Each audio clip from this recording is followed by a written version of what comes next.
దీపావళి తరువాత వెంటనే వచ్చే చక్కటి పండుగ నాగుల చవితి. నాగుల చవితి నాడు ప్రొద్దున్నే లేచి, మా గ్రామంలో పిల్లలు పెద్దలు అందరూ ఊరి చివర గరువులో ఉన్న పెద్ద పుట్ట దగ్గరికి వెళ్ళేవాళ్లం. అందరూ పుట్టకి పూజ చేసి, పాలు, అరటి పళ్ళు పుట్ట కలుగులో వేసేవారు. కొందరు కోడి గ్రుడ్లు కూడా వేసేవారు. పుట్ట మన్ను భక్తిగా చెవులకు పెట్టుకునేవాళ్లం. ఇంటి దగ్గర మా అమ్మగారు పూజ గది గోడకు చలిమిడి, చిమిలితో నాగేంద్రులను తయారుచేసి అతికించి పాలు పోసి పూజ చేసేవారు. కార్తీక మాసం శివకేశవులకే కాక సుబ్రహ్మణ్యస్వామికి కూడా విశేషమైనదిగా చెప్పుకోవచ్చును. ఈ మాసం పేరే కార్తికేయుని ప్రాముఖ్యతను తెలియజేస్తుంది. అందుచేత ఈ మాసంలోని శుద్ధ చవితి నాడు సర్పరూప సుబ్రహ్మణ్య స్వామిని పూజించాలి. ఈ రోజును నాగుల చవితి, మహాచతుర్థి అంటారు. ఈ రోజు పచ్చి చలిమిడి, చిమిలి చేసుకుని, ఆవు పాలు, పూలు, పళ్ళు కూడా తీసుకుని పాము పుట్ట దగ్గరకు వెళ్లి నాగదేవతకు దీపారాధన చేసి, పూజ చేసి, పుట్ట కన్నులలో ఆవు పాలు పోసి, చలిమిడి, చిమిలి కూడా వేసి, 2 మతాబులు, కారపువ్వులు లాంటివి చుకుంటారు. పుట్ట దగ్గరకు వెళ్లటం అలవాటు, ఆచారం లేనివారు ఇంట్లోనే పూజా ప్రదేశంలో గోడకి చిమిలి నాగేంద్రుడు, చలిమిడి నాగేంద్రుడుని పెట్టుకుని పూజ చేసుకుని, పాలు పోసి, చలిమిడి, చిమిలి, పాలు, పళ్ళు నైవేద్యం పెట్టుకుంటారు. ఇలా గోడమీద నాగేంద్రుడిని గద్దె నాగన్న అని భక్తితో పిలుచుకుంటారు. సంతానం కోసం ప్రార్థన చేయాలంటే సుబ్రహ్మణ్య స్వామినే వేడుకోవాలి. ఎందుకంటే వినాయకుడు విఘ్నాధిపతి వలనే సంతాన సంబంధమైన సమస్యలను పరిష్కారం చేసేది సర్పరూప సుబ్రహ్మణ్య స్వామియే అని భక్తుల నమ్మకం.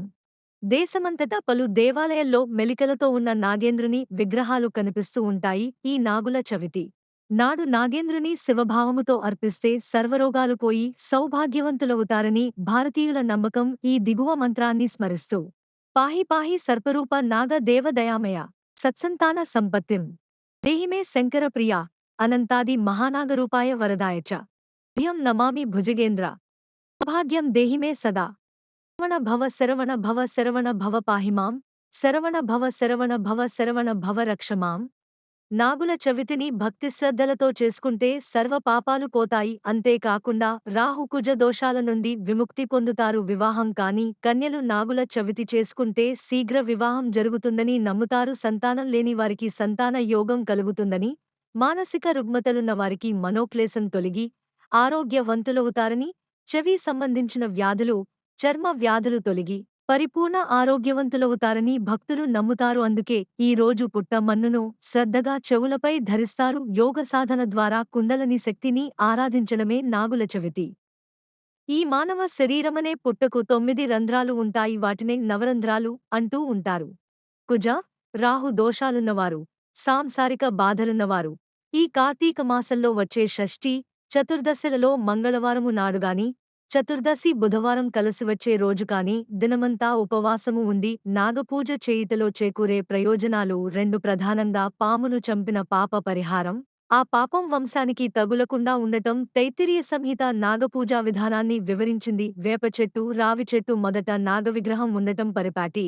ఈ విగ్రహాన్ని 2 పాములు పెనవేసుకున్న ఆకారంతో తీరుస్తారు. ఈ 2 పాములే ఇలా, పింగళాకి ప్రతీకలు. నాగులను సంతానం కోసం పూజించటం, విప్పిన పడగతో, శివలింగంతో 8 వంకరల సర్పవిగ్రహం సుషుమ్నానాడికి, ఊర్ధ్వగామి అయిన కుండలినికి సంకేతం.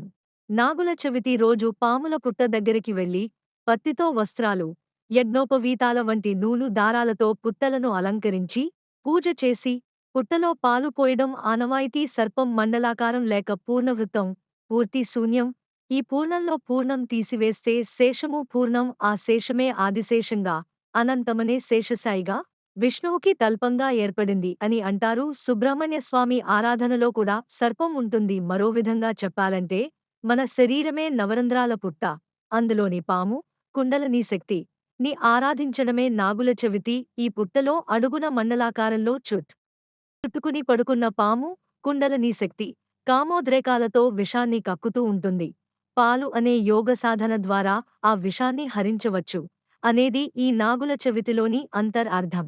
కార్తీక మాసంలో సూర్యుడు కామానికి, మృత్యువుకు స్థానమైన వృశ్చికరాశిలో సంచరిస్తాడు. ఈ కాలాన్ని మృత్యువును జయించడానికి ఋషులు, యోగులు చేసే నాగారాధన, సిద్ధి సాధనా కాలమే కార్తీక మాసం.